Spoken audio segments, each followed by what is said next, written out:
Friends, स्वागत है आप सभी का हमारे यूट्यूब चैनल टारगेट विजेंद्र में। फ्रेंड्स, ये इन्वायरमेंट की जो सीरीज़ हम लोग पढ़ रहे हैं, इसका पार्ट 4 हमने कंप्लीट कर लिया है। आज पार्ट 5 में लेकर आप सभी के लिए उपस्थित हूँ। फ्रेंड्स, जैसा कि आप सभी जानते हैं, इसके प्रत्येक पार्ट में 45 क्वेश्चंस कवर कराए जाते हैं। ऐसे क्वेश्चंस होते हैं जो आयोग की परीक्षाओं में ही आए हुए हैं और इस वजह से ये प्रत्येक परीक्षा के लिए बहुत ही इंपॉर्टेंट है, बहुत ही ज़्यादा महत्वपूर्ण है। तो प्लीज़ आप इसके पूरे सीरीज़ को ज़रूर पढ़ें और इसका सारे सीरीज़ का मैंने प्लेलिस्ट बना दिया है। आप प्लेलिस्ट से उसको सर्च करके इसके सारे वीडियो जो आप देख सकते हैं। फ्रेंड्स, ज़्यादा टाइम टेकन नहीं है, बस 10 से 15 मिनट में आपके 45 क्वेश्चन वो भी मोस्ट इंपॉर्टेंट जो भी आपके एग्जाम्स की दृष्टि से हैं, तो आप इसको ज़रूर पढ़ें। ये किसी भी परीक्षा के लिए आपको बहुत ही कह सकते हैं वरदान साबित होगा। तो आज के पार्ट का मैं फर्स्ट क्वेश्चन स्टार्ट करूंगा बिना समय लेते हुए फ्रेंड्स आपका। तो क्वेश्चन नंबर फर्स्ट है आज का, भारत की जलवायु परिवर्तन पर प्रथम राष्ट्रीय क्रिया योजना प्रकाशित हुई। तो यानी कि क्या है कि यानी कि जो भारत का जलवायु परिवर्तन यानी कि इस पे प्रथम राष्ट्रीय क्रिया योजना कब प्रकाशित की गई? 2008 ईस्वी में की गई। ऑप्शन ए फ्रेंड्स का करेक्ट आंसर हो जाएगा 2008 में। नेक्स्ट क्वेश्चन है फ्रेंड्स, नीचे दो वाक्यांश दिए गए हैं, एक कथन है, दूसरा कारण है। कथन में बोला गया है कि प्राकृतिक वनस्पति जलवायु का सही सूचकांक है, सही है। फिर कारण में दिया गया जल प्रिय पौधे आर्द्र जलवायु में पाए जाते हैं, तो सही है। जल प्रिय पौधे जो होते हैं वो आर्द्र जलवायु में यानी कि जहाँ पर भी वेटलैंड होता है वहाँ पे पाए जाते हैं। तो यानी यहाँ पे कथन भी सही है और कारण भी सही है और कारण आर जो है वो एक को एक्सप्लेन भी कर रहा है। तो इस वजह से दोनों सही है, तो इस वजह से इसका ऑप्शन क्या हो जाएगा फ्रेंड्स? ए और आर दोनों सही है और आर स्पष्टीकरण ए का, तो यानी कि ऑप्शन ए इसका करेक्ट आंसर हो जाएगा। नेक्स्ट क्वेश्चन है, निम्नलिखित में से कौन सा एक भारत के राष्ट्रीय जलवायु परिवर्तन कार्य योजना के 8 मिशनों में शामिल नहीं है? तो इसमें से कौन सा है जो यानी कि उसके 8 मिशन है उसमें शामिल नहीं है? तो इसमें जो नाभिकीय शक्ति है ये क्या है? जलवायु परिवर्तन की कार्य योजना में सम्मिलित नहीं है उसके 8 मिशनों में, तो यानी ऑप्शन सी इसका करेक्ट आंसर हो जाएगा। बाकी सौर शक्ति शामिल है, वनीकरण शामिल है, ये अवशिष्ट से ऊर्जा परिवर्तन शामिल, लेकिन नाभिकीय शक्ति शामिल नहीं है। इस वजह से ऑप्शन सी इस क्वेश्चन का करेक्ट आंसर हो जाएगा। नेक्स्ट क्वेश्चन है, निम्नलिखित औद्योगिक देशों के समूहों में से किसने क्योटो प्रोटोकॉल को स्वीकार नहीं किया? यानी कौन से कंट्री ने क्योटो प्रोटोकॉल को एक्सेप्ट नहीं किया था? तो संयुक्त राज्य अमेरिका तथा ऑस्ट्रेलिया, इन दो कंट्रीज ने क्या था, इन्होंने क्योटो प्रोटोकॉल को स्वीकार करने से इनकार कर दिया था, मना कर दिया था। ऑप्शन बी इसका क्या हो जाएगा? करेक्ट आंसर हो जाएगा ऑप्शन बी। नेक्स्ट क्वेश्चन है, निम्नलिखित में से कौन जलवायु परिवर्तन के प्रमुख कारक हैं? तो इसमें जलवायु परिवर्तन के प्रमुख कारक कौन है इसमें से? तो इसमें क्या है दिया गया है, जीवाश्मिक ईंधन का अधिक प्रज्वलन, तो ये है, सही है। नेक्स्ट सेकंड है, तैल चलित स्वचालित की संख्या विस्फोटन, ये भी सही है। नेक्स्ट थर्ड है, सौर धधक में वृद्धि, तो सौर धधक में वृद्धि नहीं होता है, ये क्या है, यानी कि ये नहीं है इसमें। तो अत्यधिक वनोन्मूलन, ये भी सही है। तो क्या है, कौन कौन सही है? 1, 2 तथा 4 सही है। तो 1, 2 तथा 4 किस में देख रहे हैं? ऑप्शन बी में देख रहे हैं कि 1, 2 तथा 4 ऑप्शन बी में आप देख पा रहे हैं कि ऑप्शन बी में दिया गया है 1, 2 तथा 4, तो इस वजह से ऑप्शन बी इसका क्या हो जाएगा? करेक्ट आंसर इसका ऑप्शन बी हो जाएगा। नेक्स्ट क्वेश्चन है, नीचे दो वक्तव्य दिए गए हैं, इसमें क्या है कि भारत में जलवायु परिवर्तन से सामाजिक तनाव बढ़ रहा है। तो आप यानी कि क्या है कि जलवायु परिवर्तन से सामाजिक तनाव बढ़ रहा है, ये भी सही है। नेक्स्ट बी इसका कारण आर दिया गया है कि मौसम की चरम दशा की बारंबारता एवं तीव्रता से खाद्य सुरक्षा पर गंभीर प्रभाव पड़ेंगे, ये भी सही, यानी कि और क्या है, आर जो है ए का स्पष्टीकरण भी है। तो इस वजह से इसका ऑप्शन ए करेक्ट आंसर हो जाएगा कि ए तथा आर दोनों सही है और आर जो है ए का सही व्याख्या भी है, कारण भी है, ऑप्शन यानी कि ए करेक्ट आंसर हो जाएगा। नेक्स्ट क्वेश्चन, ओजोन क्षरण एवं नियंत्रण हेतु अंतर्राष्ट्रीय प्रयासों से संबंधित है।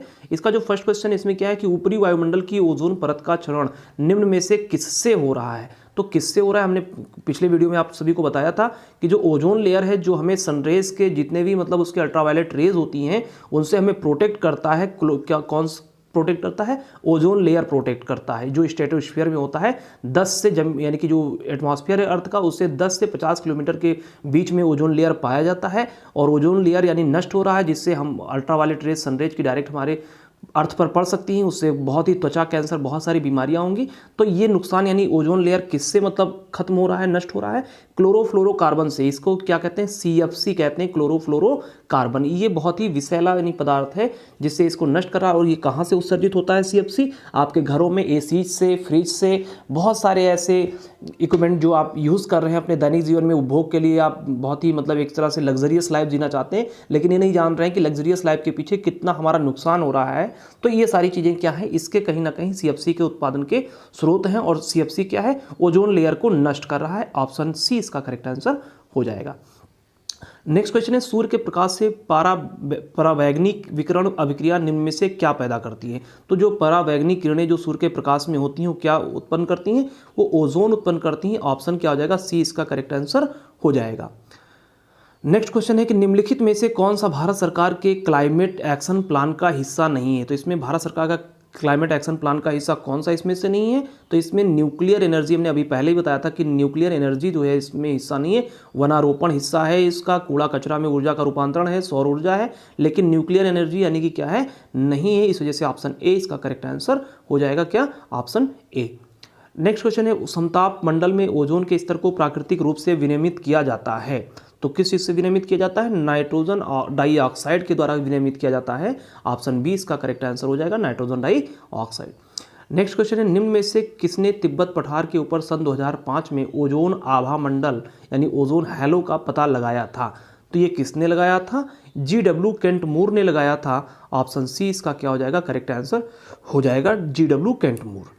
नेक्स्ट क्वेश्चन है वायुमंडल में उपस्थित ओजोन द्वारा निम्नलिखित विकिरण अवशोषित किया जाता है। तो ये किस चीज़ से अवशोषित यानी क्या अवशोषित किया जाता है ओजोन लेयर के द्वारा। तो हमने बताया जो अल्ट्रावायलेट रेज आती हैं सनरेज, उसे क्या करता है, अवशोषित कर लेता है। उसके बाद जो यानी विषैली किरणें नहीं होती वो हमारे तक यानी भेजता है। तो कौन यानी कि क्या है, परावैंगनिक किरणें। इसमें क्या, ऑप्शन सी करेक्ट आंसर हो जाएगा। नेक्स्ट क्वेश्चन है ओजोन परत के क्षयीकरण यानी नष्ट होने का प्रमुख कारण निम्नलिखित में से कौन सा है। तो हमने पहले बताया CFC क्लोरोफ्लोरोकार्बन क्या है, यही सबसे ज़्यादा जिम्मेदार है ओजोन लेयर को नष्ट करने का। नेक्स्ट क्वेश्चन है वैज्ञानिकों की निम्न टीमों में से किसने सर्वप्रथम अंटार्कटिका के ऊपर ओजोन छिद्र का पता लगाया। तो किसने पता लगाया, कौन से वैज्ञानिकों ने पता लगाया, तो इसमें ब्रिटिश टीम ने पता लगाया था कि ओजोन लेयर क्या हो रहा है, धीरे धीरे अब नष्ट हो रहा है। किस कारण से नष्ट हो रहा है, CFC से हो रहा है। इसका पता किसने, ब्रिटिश टीम ने सर्वप्रथम लगाया था। ऑप्शन डी इसका करेक्ट आंसर हो जाएगा। नेक्स्ट क्वेश्चन है निम्न उत्पादों में किसके औद्योगिक उत्पादन में ओजोन क्षरण करने वाली गैस उत्सर्जित नहीं होती है। तो हमने आपको बताया कहाँ कहाँ से होती है, यानी जो बॉडी स्प्रे है, जो आप परफ्यूम लगाते हैं स्प्रे, इससे क्या होता है, यहाँ से भी यानी कि CFC निकलती है। परफ्यूम जो आप लगाते हैं इससे भी CFC निकलती है। फोम के गद्दे जो आप घरों में यूज़ करते हैं उससे भी CFC निकलती है। समझ रहे हैं। अब निकलती किस नहीं, आधुनिक रेफ्रिजरेटर, जो अब नए रेफ्रिजरेटर आ रहे हैं तो ये मानक को क्या करते हैं, फॉलो करते हैं कि यहाँ से CFC प्रोड्यूस ना हो। तो आधुनिक रेफ्रिजरेटर से यानी कि क्या होता है, अब यानी कि ओजोन को क्षरण करने वाली गैसें नहीं उत्सर्जित हो रही, बाकी इन सभी से हो रही हैं। जितने भी पुराने मतलब इक्विपमेंट थे, जैसे कि फ्रिज AC जो पहले के थे उसमें आते थे, लेकिन अब इस पर ध्यान दिया जाता है कि इनसे CFC कम से कम हो या तो ना के बराबर हो। तो ये आपका करेक्ट आंसर डी हो जाएगा, ऑप्शन डी। नेक्स्ट क्वेश्चन है निम्न में से कौन सा एक ओजोन परत की क्षीणता के लिए उत्तरदायी नहीं है। तो इसमें कौन सा नहीं है, तो इसका क्या हो जाएगा, इसमें विलायक के रूप में प्रयुक्त मेथिल क्लोरोफॉर्म, ये क्या है, ये ओजोन लेयर को नष्ट करने में जिम्मेदार नहीं है, बाकी CFC है। इसको पहले बताया अग्निशमन में जो हेलान 1211 पदार्थ निकलता है ये भी होता है, और नाइट्रस ऑक्साइड तो ये ऑलरेडी है ही है। तो यानी कि ये 2-3 गैसें हैं, बट इसमें जो विलायक के रूप में प्रयुक्त मेथिल क्लोरोफॉर्म है ये क्या है, CFC को नुकसान नहीं पहुंचाता है, बाकी सभी पहुंचाते हैं। तो ऑप्शन बी इसका क्या हो जाएगा, करेक्ट आंसर हो जाएगा। नेक्स्ट क्वेश्चन है ओजोन जैविक जीवन के लिए परमावश्यक है, सही है, इसमें कोई दो राय नहीं है। फिर क्या है, कारण इसका है कि ओजोन पर पृथ्वी को उच्च ऊर्जा विकिरण से संरक्षित करती है। तो ये भी सही है, यानी कि इसमें क्या है, ए भी सही है, आर भी सही है, और आर क्या है, कारण क्या है, ए की व्याख्या कर रहा है। तो इस वजह से क्या हो जाएगा, इसमें ऑप्शन कौन सा सही हो जाएगा, ऑप्शन ए इसका करेक्ट आंसर हो जाएगा। नेक्स्ट क्वेश्चन है वन वन्यजीव एवं इसके संरक्षण से रिलेटेड है, conservation of forest and it's animals. तो इसमें क्या है, इसका जो फर्स्ट क्वेश्चन इसमें कहा गया है कि निम्नलिखित घटनाओं को उनके प्रारंभ के कालानुक्रम में व्यवस्थित करें और नीचे कोटों में से सही उत्तर चुनिए। तो इसमें बताना है कौन पहले आया, फिर कौन उसके बाद आया, फिर कौन सबसे बाद आया, तो इस तरह से क्रम बताना है। तो इसमें जो सबसे पहले वन संरक्षण अधिनियम यानी जो फॉरेस्ट रिजर्वेशन एक्ट बनाया गया था, ये सबसे पहले बनाया गया था। उसके बाद क्या हुआ था, उसके बाद इसमें प्रोजेक्ट टाइगर बनाया गया था। क्या बनाया गया था, सेकंड नंबर पे प्रोजेक्ट टाइगर। उसके बाद क्या बनाया गया था, प्रोजेक्ट हाथी यानी कि एलिफेंट बनाया गया था। और सबसे लास्ट में जैव विविधता अधिनियम, इसके बारे में आपको बता चुके हैं, सन 2002 में यानी क्या है, ये बनाया गया था। तो इस तरह से आप देख पा रहे हैं कि क्या है, सबसे पहले 1342 1342, तो 1342 आप देख रहे हैं किसमें है, तो ऑप्शन बी में देख रहे हैं 1342 है। तो ऑप्शन बी इसका क्या हो जाएगा फ्रेंड्स, करेक्ट आंसर हो जाएगा 1342, option B correct answer. Next question है भारत सरकार द्वारा शुरू किए गए प्रोजेक्ट एलिफेंट से संबंधित निम्न में से कौन सा कथन गलत है, यानी कितने सही है और इसमें एक जो गलत है वो कौन सा है। तो तो इसमें कहा गया ये 1991-92 में शुरू किया था, ठीक है। ये जो एलिफेंट एक्ट यानी भारतीय हाथी एक्ट जो था, प्रोजेक्ट था, ये क्या था, यानी कि 1991-92 में शुरू किया गया, ये सही है। फिर इसमें भी दिया गया ये मानव और हाथी के बीच टकराव की समस्या पर काम करता है, ये भी सही है क्योंकि ये इसी बेस पे चल रहा है। सी है ये केवल जंगली हाथों के कल्याण, तो ये गलत है। केवल जो शब्द यहाँ पे लग गया ना, ये केवल शब्द यहाँ पे गलत हो गया, तो ये केवल वाला क्या है, ये गलत है। ऑप्शन सी सही नहीं है। उसमें पूछा कौन सा गलत है, तो इस वजह से सी वाला गलत है। तो अगर आपसे पूछा जाए कौन सा क्वेश्चन, इस ऑप्शन इसमें सही आंसर होगा तो ऑप्शन सी होगा, क्योंकि इसमें केवल जंगली हाथियों की बात कर दी है। केवल जंगली हाथियों ने सभी हाथियों के लिए यानी कि ये प्रोजेक्ट बनाया गया है। ऑप्शन सी इसका करेक्ट आंसर हो जाएगा। नेक्स्ट क्वेश्चन है कॉर्बेट राष्ट्रीय उद्यान का निकटतम रेल स्टेशन कौन सा है। यानी जो कॉर्बेट राष्ट्रीय उद्यान यानी क्या है, जिम कॉर्बेट, ये सबसे पहला यानी कि राष्ट्रीय उद्यान आपके भारत का है और ये कहाँ पर है, उत्तराखंड में स्थित है। तो इस कॉर्बेट नेशनल पार्क से जो सबसे नज़दीक रेलवे स्टेशन है वो कौन सा है, तो रामनगर रेलवे स्टेशन है। ऑप्शन डी इसका करेक्ट आंसर हो जाएगा, रामनगर। नेक्स्ट क्वेश्चन है निम्न प्रकार के वृक्षों में सामाजिक वानिकी हेतु किसके रोपण को प्रोत्साहित किया जाता है। तो वृक्षों में सामाजिक वानिकी हेतु किसके रोपण को प्रोत्साहित किया जाता है, तो बहुउपयोगी यानी कि क्या किया जाता है, बहुउपयोगी को प्रोत्साहित किया जाता है। ऑप्शन डी इसका करेक्ट आंसर हो जाएगा, बहुउपयोगी यानी मल्टी पर्पज आप कह सकते हैं, मल्टी यूजेस। नेक्स्ट क्वेश्चन है निम्नलिखित में से कौन स्ववासन संरक्षण रणनीति का उदाहरण नहीं है। तो स्ववासन संरक्षण रणनीति का यानी कि जिसे कहते हैं सीटो कहते हैं, इसका इंग्लिश में कुछ कहते थे। स्वशासन संरक्षण रणनीति का उदाहरण नहीं, तो इसमें कौन सा नहीं है, इसमें जो वनस्पतिक बाग है ये इसका नहीं है। बाकी ये जैवमंडल आगार यानी बायोस्फीयर रिजर्व जिसे कहते हैं ये भी है, नेशनल पार्क जिसे आप राष्ट्रीय उद्यान कहते हैं ये भी है, जो हॉली यानी कि फॉरेस्ट हैं ये भी हैं। तो इस तरह से ये क्या है, ये तीन है, लेकिन इसमें है कौन सा नहीं, वनस्पतिक बाग इसमें क्या है, ये नहीं है, क्योंकि नहीं पूछा गया तो ये नहीं है। तो ऑप्शन बी इसका करेक्ट आंसर हो जाएगा। नेक्स्ट क्वेश्चन है कि पर्यावरण के परिरक्षण एवं संरक्षण हेतु पर्यावरण संरक्षण अधिनियम सरकार द्वारा कब पारित किया गया। तो ये संरक्षण अधिनियम कब पारित किया गया था, 1986 में पारित किया गया था। ऑप्शन ए इसका करेक्ट आंसर हो जाएगा। पर्यावरण जो परिरक्षण संरक्षण हेतु संरक्षण अधिनियम था पर्यावरण, ये क्या था, 1986 में था। ऑप्शन ए करेक्ट आंसर, बहुत पूछा गया है, ऑप्शन ए हो जाएगा इसका करेक्ट आंसर। नेक्स्ट है दुधवा नेशनल पार्क निम्नलिखित में से किस राज्य में स्थित है। तो क्या है, ये आपके उत्तर प्रदेश में स्थित है, तो आप इससे यानी कि उत्तर प्रदेश का क्या हो जाएगा, करेक्ट आंसर हो जाएगा ऑप्शन डी। नेक्स्ट क्वेश्चन है वन नवीकरणीय संसाधन है। तो ये सही है, वन जो है नवीकरणीय संसाधन है, इसका जो यानी कि ये इसका क्या है, कथन सही है। फिर दूसरा है कि ये इसमें वे पर्यावरण की गुणवत्ता को बढ़ाते हैं।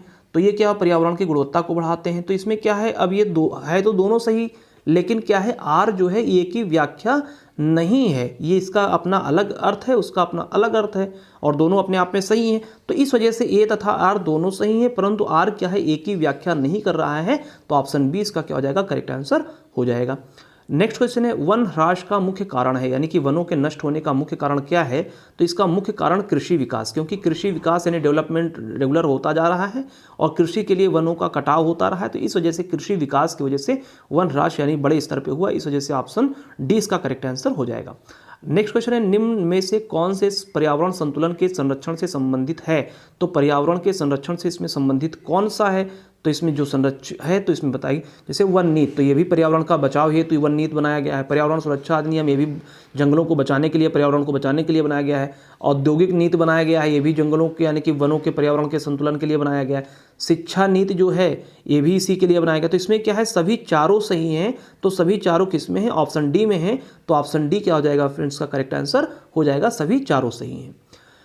नेक्स्ट क्वेश्चन है भारत में वन संरक्षण अधिनियम कब पारित किया गया। तो हम पहले यानी कि क्या है कि वन संरक्षण अधिनियम पारित कब किया गया, तो पारित की जब बात आती है तो 1980 में पारित हुआ था। तो ऑप्शन सी इसका करेक्ट आंसर हो जाएगा, 1980। भारत में वन संरक्षण अधिनियम कब, 1980 में पारित हुआ था। ऑप्शन सी इसका करेक्ट आंसर हो जाएगा।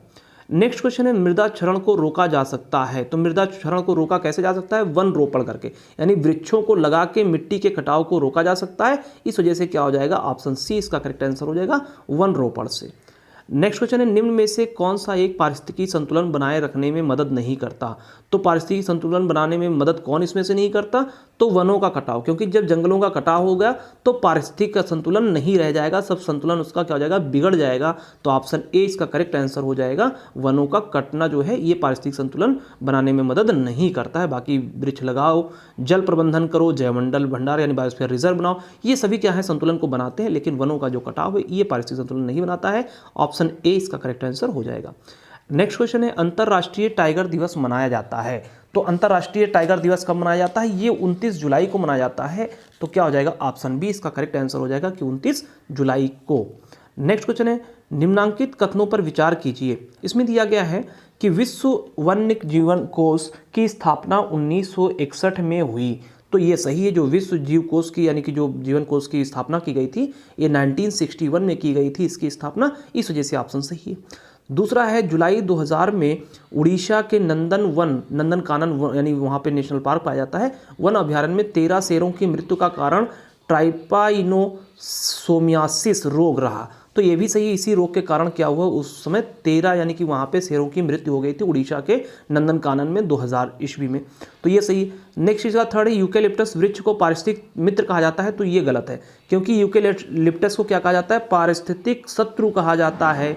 तो ऑप्शन यानी कि इसका 3 गलत है। फिर 4 क्या है? भारत का सबसे बड़ा जीवनशाला कोलकाता में। तो यानी कि भारत में सबसे बड़ा जो जीवनशाला है कोलकाता में ही है, ये भी सही है। तो इस तरह से सही कौन कौन से? 1, 2 तथा 4 सही है। तो 1, 2 तथा 4 किस में देख रहे हैं फ्रेंड्स? इसमें ऑप्शन सी में देख रहे हैं। तो 1, 2 तथा 4 यानी कि इसका ऑप्शन सी करेक्ट आंसर हो जाएगा। नेक्स्ट क्वेश्चन है, भारत का वन्यजीव संस्थान अवस्थित है। तो भारत का जो वन्यजीव संस्थान है वो कहाँ पे है? वाइल्ड लाइफ फॉरेस्ट यानी ये कहाँ पे है? तो इसका जो इंस्टीट्यूशन है ये देहरादून में है। ऑप्शन बी इसका करेक्ट आंसर हो जाएगा। बहुत क्वेश्चन यानी एग्जाम में, कई एग्जाम्स में आया हुआ है। नेक्स्ट क्वेश्चन है, वन्य प्राणी संरक्षण में निम्नलिखित में से कौन सा एक स्थानिक जाति की सर्वोत्तम व्याख्या करता है?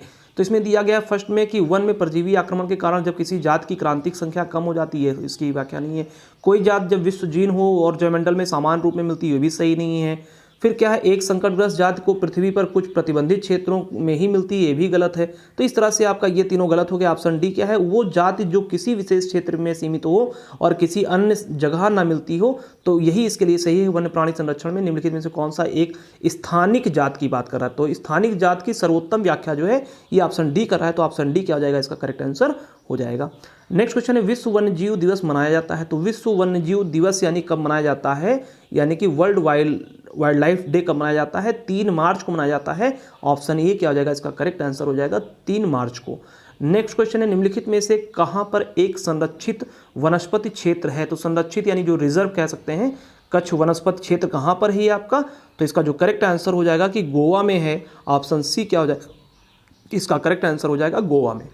नेक्स्ट क्वेश्चन है, नेपाल एवं भारत में वन्य जीवन संरक्षण प्रयासों के रूप में सेव नामक एक नया संगठन प्रारंभ किया गया है। सेव का उद्देश्य है संरक्षण करना। किस चीज़ का संरक्षण करना उसका उद्देश्य है? गिद्ध का संरक्षण करना, क्योंकि आप जानते हैं गिद्ध यानी कि बड़े स्तर पे यानी जो जानवरों को दवाएं देते थे लोग, उन दवाओं के यानी कि उनके जानवरों को खाने की वजह से उन दवाओं के सेवन से क्या हुआ? गिद्धों की संख्या में कमी गिरावट आई। इस वजह से इसके लिए योजना यानी कि चलाया गया है। तो ऑप्शन ए इसका करेक्ट आंसर हो जाएगा गिद्ध का। नेक्स्ट क्वेश्चन है, यद्यप भारत में मानव जनसंख्या तीव्र गति से बढ़ रही है किंतु पक्षी जनसंख्या तेजी से घट रही है, क्योंकि ये किस वजह से पक्षियों की संख्या तेजी से घट रही है? तो इसका जगह अगर हम देखेंगे तो क्या है, इसमें कहा गया है कि किस वजह से है। नंबर फर्स्ट है, शिकारियों की संख्या में असाधारण वृद्धि हुई है, सही है। फिर क्या है कि जैविक यानी कि कहा गया है कि हाँ, इसमें फर्स्ट है शिकारियों की संख्या में असाधारण वृद्धि हुई, ये गलत है कि शिकारियों की संख्या में असाधारण वृद्धि, ये गलत है। फिर दिया गया है जैविक कीटनाशक तथा जैविक उर्वरक का बड़े पैमाने पर उपयोग हो रहा है, तो ये तो यानी कि क्या है, ये गलत है कि जैविक कीटनाशक तथा इसका उपयोग बड़ी तेज स्तर से हो रहा है। फिर थर्ड दिया गया पक्षियों के वास स्थलों में बड़े पैमाने पर कटौती हुई है, तो ये सही है क्योंकि पक्षियों के वास स्थानों में क्योंकि बड़े स्तर पर जंगलों को कटान किया गया है, तो ये सही है इसका। फिर नेक्स्ट फोर्थ है कि कीटनाशक रासायनिक उर्वरकों तथा मच्छरों को भगाने वाली दवाओं का बड़े पैमाने पर उपयोग हो रहा है, ये सही है क्योंकि ये वर्तमान में हो रहा है। तो इस वजह से इसमें 3 तथा 4 सही है। तो 3 तथा 4 हम देखेंगे किस ऑप्शन में है फ्रेंड्स, तो 3 तथा 4 ऑप्शन सी में है। तो ऑप्शन सी क्या हो जाएगा, इसका करेक्ट आंसर हो जाएगा कि ये भी सही, ये भी सही है, बाकी ऊपर के दोनों गलत हैं। तो ऑप्शन सी क्या हो जाएगा, करेक्ट आंसर हो जाएगा। नेक्स्ट क्वेश्चन है, भारत के निम्नलिखित में से कौन नगर वृक्षारोपण में विशिष्टता रखता है? तो इसमें कौन सा नगर है जहाँ पर ज़्यादा वृक्षारोपण है? तो वालपराई नगर जो है ये क्या है, यहाँ पर वृक्षारोपण सर्वाधिक है। ऑप्शन डी इसका क्या हो जाएगा, करेक्ट आंसर हो जाएगा।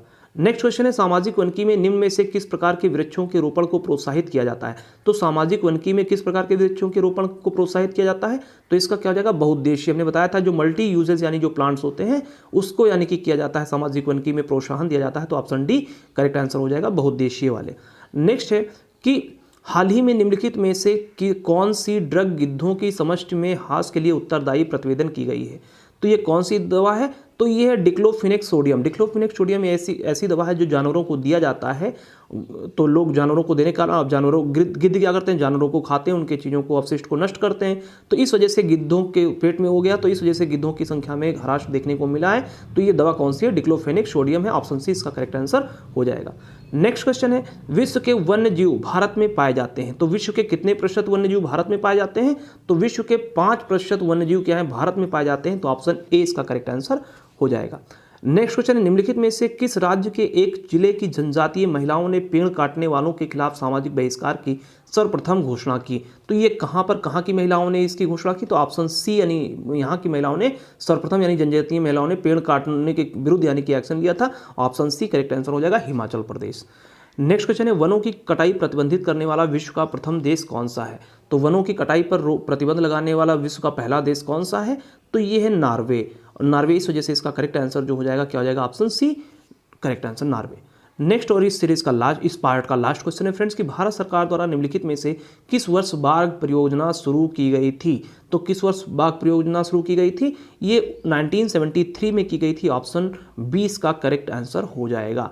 आई होप वीडियो आप सभी को अच्छा लगा होगा। अगर अच्छा लगा हो तो आप लाइक ज़रूर करें, ज़्यादा से ज़्यादा अपने दोस्तों को शेयर करें, और अगर अभी तक मेरे चैनल को आपने सब्सक्राइब नहीं किया है तो आप सब्सक्राइब कर लें। अपना ख्याल रखें दोस्तों, स्वस्थ रहें, मस्त रहें। कामना करता हूँ हमेशा आप स्वस्थ रहें।